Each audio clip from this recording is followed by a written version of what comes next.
time travel. Again?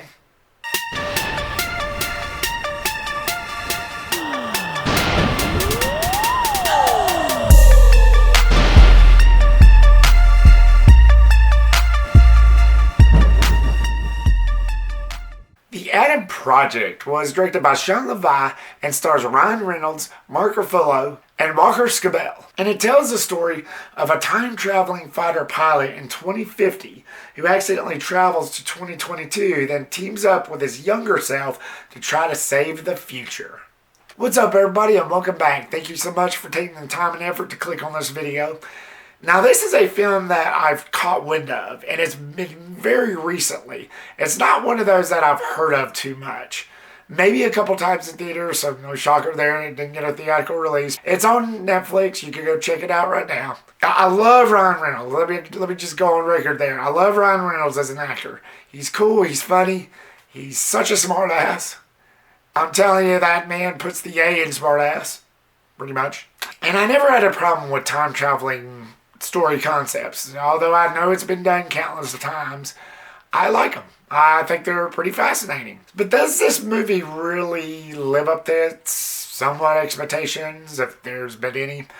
Does this really satisfy my action needs? Is this really something you just must watch, otherwise you'll die as part of your cinematic history loss? Let's find out. Let's go to the positives of the Adam Project. So, as I said before, I brushed by this briefly, but I don't have a problem with time-traveling concepts.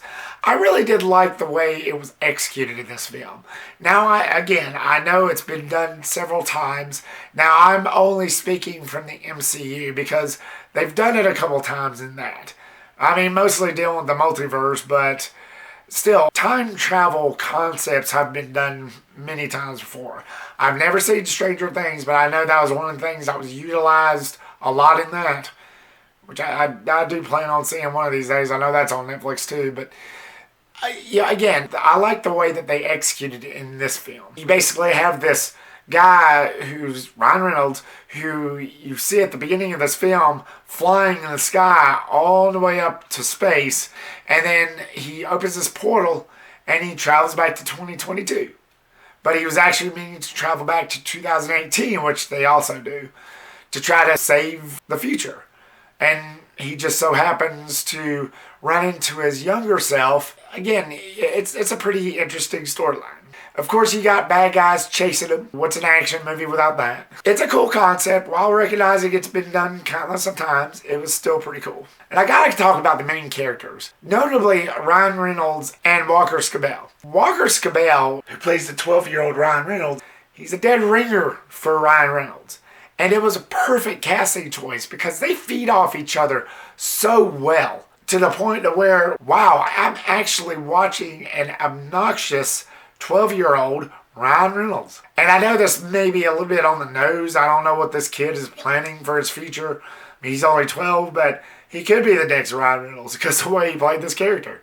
They fed off each other so well. Ryan Reynolds is Ryan Reynolds. We all know that. And then whenever he meets this kid, you see him interact with Ryan Reynolds, and you're thinking, damn, he's a dead ringer. He could be the next Ryan Reynolds in the next 20-some-odd freaking years or whatever. But I really do think that worked. They fed off each other so well. It was good seeing their chemistry on the screen. But it really did pay off. It really did. This is a really beautifully shot action film. The action sequences was pretty cool. The coloring, the cinematography, the lighting, texture. It was a very well-crafted film. Director Shawn Levy, who gave us Free Guy last year, which I'm also a big fan of, he knows his stuff. He knows how to do action movies. This is, of course, the second movie I've seen from this director, but so far he's impressed me. He knows good angles. He knows good lighting. He knows shot for shot. He's a good filmmaker. I hope I see more from him, a lot more from him in the future, which I'm pretty sure I probably will. And there's a bunch of feel-good moments. Now, this is something that I've never really got too much into because, again, let me just make this clear. This film is more directed at families. So you'll get action sequences and all, but you'll also have a lot of feel-good moments. It's something that I've not really been that much of a fan of, but it does work for this. And there's a lot of feel-good moments, like the father and son reconnection, especially after knowing what happened to the dad, which I won't get into, it's spoiler-free. Just second chances. And that's what I got out of this. It was a good message. It was a good, wholesome message that you don't really get that much of. And of course, I'm lenient, but still, it's nice to see every now and then. And that's what you get. That's what you definitely get here. You know, father-son bonding and reconnecting. And even though Jennifer Garner, who plays the mother, wasn't in it much, you see some moments between her and the younger Ryan Reynolds, of course. But, you know, it's just that whole family dynamic. It really worked. Again, that's how you could really tell this film was directed more towards family than anything else. Though it did feel kind of slowish, which I'll elaborate on later, it was still a good message. The villain, in the form of Catherine Keener, was actually pretty good. I'd rate this villain up a little bit higher than the Uncharted villain, you know, in terms of movie villains between that one and this one. I think this villain right here, in Catherine Keener, I think she played a pretty good villain. Not someone that was on screen much, but when she showed up, she really did show her viciousness. And you get a really good storyline as to who this person is. Again, won't say too much, but she's somebody that you'd love to hate. I've said it many times. That's somebody and a villain. That's a villain that I like. I want to hate so much that the payoff is worth it. And that's what I got. Again, she wasn't in it much, but the payoff was pretty satisfying. And that's the type of villain that I expect. And that's not the type of villain that we'll always get, but you take what you get. So when you come across a villain that you like, savor it. Just saying. The film had its merits. It definitely had its moments. But it wasn't 100% perfect.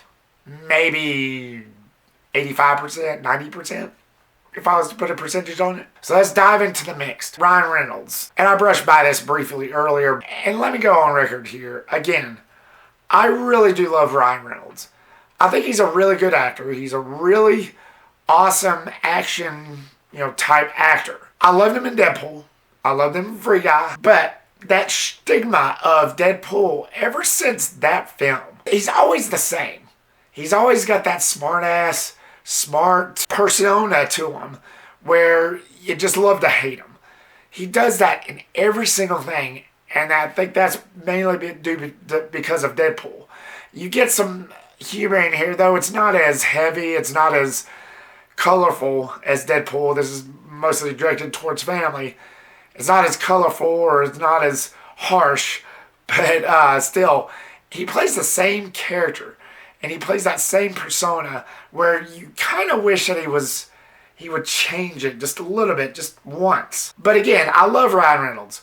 I think he works for the most part in this film. I just wish that he would change his style up just a little bit, just once. He never takes things seriously. He always makes a joke out of everything. And for something like this, there was a bunch of serious moments where I kind of wish he would have took things seriously. It did kind of drag me away from that character just a wee bit, but for the most part, he was pretty cool. And the pacing did feel a little off. I know, I say the same thing, I kind of give the same negative spin to a lot of these, but I'm not going to apologize for it. I felt like certain things should have picked up the pace a little better. For the sake of the story, I felt like it did work.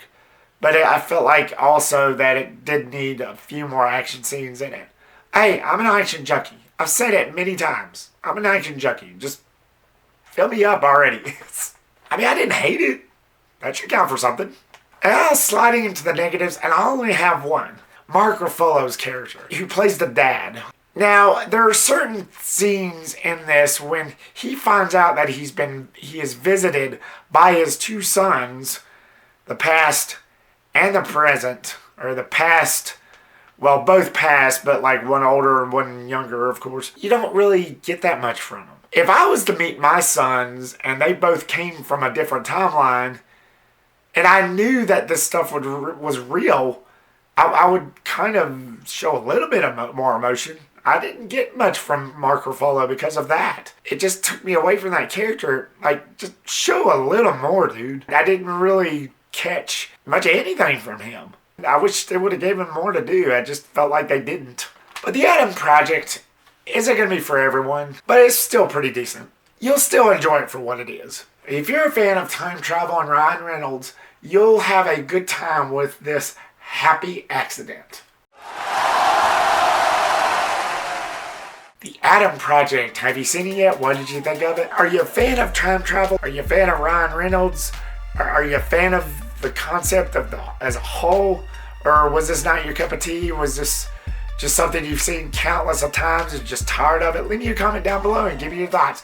Thank you once again, guys, for watching this video. Like, subscribe, comment, and share it. The Big Four. And I will see you on the next one. Peace.